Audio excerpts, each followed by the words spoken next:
群武装特种兵偷偷潜入房子，可下一秒。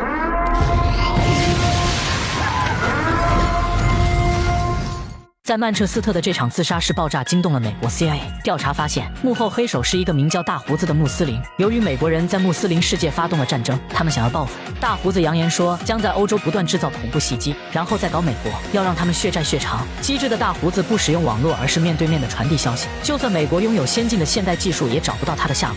CIA 负责人老白只能派出特工小李子前往中东寻找大胡子。小李子和搭档在伊拉克见到一个线人，线人本是大胡子的手下，但大胡子要让他去做人肉炸弹，他不想这样死，所以做起了叛徒。他愿意提供大胡子的信息，以此换取自身的安全。小李子将一切上报给上司老白，然而遭到老白的拒绝。老白想要利用线人去引出大胡子，小李子按照吩咐放走了线人，并密切跟踪其踪迹。果不其然，在街上骑着电瓶车的线人很快就被一群恐怖分子发现并绑架。对方人太多了，小李子无法将他救出，情急之下只能一枪崩了他，以免他在那边暴露出自己的身份。小李子非常不满老白的这次行动，如果当初保护线人去美国，他也不会死。线人这边的路子断了，小李子只能孤身前往恐怖分子据点。他让搭档躲在后面做掩护，而自己伪装成穆斯林靠近恐怖分子。敌人一眼就看穿了小李子，转身想要去拿枪。远处的搭档见状迅速扣动扳机，小李子掏出冲锋枪进入战斗状态，打掉几个守卫后孤身进入敌方阵地。不料里面的人正拿着炸弹遥控器，小李子击毙他后立马跑出房子，临走前还不忘从地上捡起情报资料，接着和搭档驾车逃离现场。可没跑多远，恐怖分子的援兵赶来，双方展开一场激烈追逐战。与此同时 CIA 的支援直升机也赶到现场，一炮就轰飞了一车敌人。另一辆车的人拿出榴弹对准了小李子，双方同时开火，两辆车都被轰飞。小李子所幸活了下来，而搭档却被炸得粉碎。直到小李子醒来，他已经身处医院，医生正从他身上拔出搭档的骨头碎片。休养一段时间后，老白打来电话，约旦那边也有一处恐怖分子据点。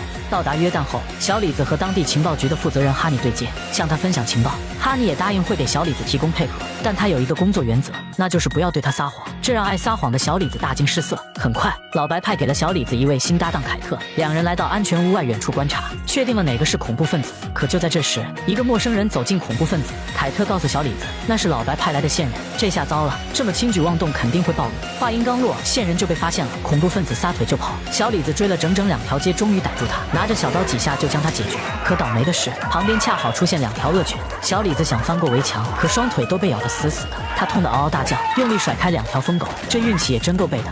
搭档带他来到一家小诊所，给他打狂犬疫苗的护士叫艾莎。小李子见到好看的小姐姐，又开始满嘴跑火车了。整个维多利亚在他面前都没有秘密，更何况眼前这个伊朗小护士。随后，小李子大骂了老白一顿，好好的计划就被他这么搅和了。所幸敌人以为那是抢劫案，藏窝点还在。哈尼并没有生气，只是抓了那个坏事的线人，狠狠地惩罚了一顿。没过多久，在荷兰的一个市场，一个神秘人鬼鬼祟祟地按着电话，接着市场就发生剧烈的爆炸。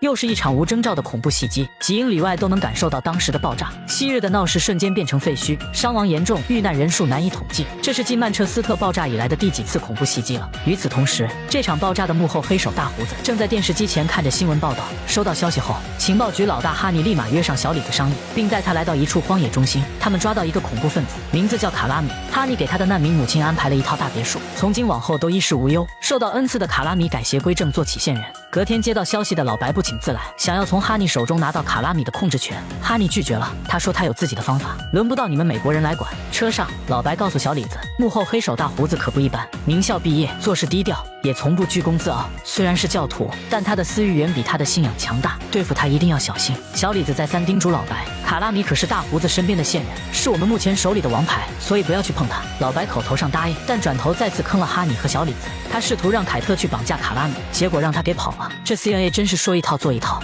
这边小李子还悠哉地和艾莎约会，可途中就被哈尼的手下强行带走。原来老白的鲁莽导致他们暴露了，恐怖分子烧毁据点并且逃之夭夭，唯一的线索就此断了。哈尼一气之下逮捕了凯特，小李子百口莫辩，表示自己什么都不知道。哈尼不信，让他立马滚回美国。小李子怒打了凯特一顿后，乖乖回到华盛顿，见到老白再次大骂他一顿，成事不足败事有余，都怪你太急切太贪心，导致整个计划都搞砸了。冷静下来后，两人商讨了一个新的计划，自导自演策划一场假的爆炸袭击，再找个人去背锅，以此来引出大胡子。很快，小李子通过黑客锁定了一位合适的人选，是迪拜的一个建筑师，以前是恐怖分子，但现在已经金盆洗手，是一名虔诚的教徒。小李子伪装成客户和他谈了一笔生意，然后偷偷黑了他的电脑，加进伪造的与恐怖分子的聊天记录，并把钱转到了其他几个恐怖分子的账户。很快，哈尼这边就查到了这位建筑师，他让小李子回到自己身边，把建筑师的事告诉了小李子。他很疑惑，为什么建筑师会跟恐怖组织有联系？其实这一切都在小李子的掌握之中。眼看事情没有暴露，小李子又进行了下一步，他让黑客以建筑师的名义编造了一起恐怖袭击的任务。不久后，建筑师到土耳其出差的同时，当地空军基地就发生了一起不明的爆炸事件。很明显，这是一起恐怖袭击。其实这都在小李子的计划之中。爆炸前，他们早就把人转移到安全地方，遇害的尸体都是从太平间搬来充数的。就这样成功制造了一起恐怖事件。恐怖组织头目大胡子知悉了此事，很快就查到建筑师是这场袭击的策划者。小李子找到建筑师想保护他，建筑师不信并驾车逃离，不料落入大胡子的手中。大胡子组织感谢他为穆斯林做的一切，但建筑师表示自己什么都不知道，这起恐怖袭击和他一点关系都没有，肯定是被人陷害的。他还说到，前几天有个美国人和他谈了一起生意，肯定是美国人搞的鬼。大胡子意识到这是个骗局，于是把建筑师杀害，丢在垃圾场。小李子再次大骂老白一顿，出的什么馊主意，白白害死了一个无辜的人。说完，小李子和他断了联系，不再听他的话。回到家中，小李子见到一封信件，打开一看，是自己和女友艾莎约会的照片。他迅速驾车赶往艾莎家里，但艾莎家空无一人，只留下洗手台旁边的一滩血迹。小李子找到哈尼请求帮忙，并把建筑师计划的事情告诉了他。哈尼一口拒绝了，他最不喜欢别人对他撒谎。走投无路的小李子只能再次寻求老白。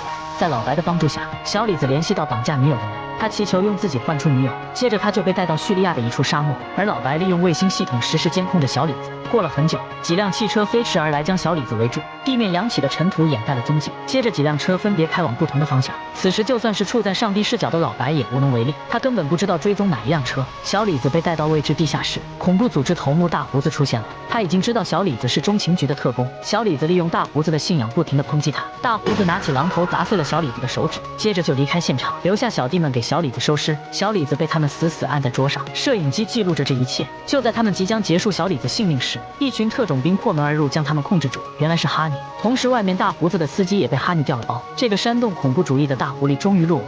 原来这都是哈尼的计划。艾莎被绑架是假的，家里的血迹也是伪装的，爆出小李子特工的身份，并把他带去沙漠引出大胡子。在小李子被审问时，王牌线人卡拉米也在场，是哈尼故意让他当局内人透露出大胡子的老巢，就这样不用灰飞之力就能活捉大胡子，以其人之道还治其人之身。CIA 最终还是被哈尼摆了一道。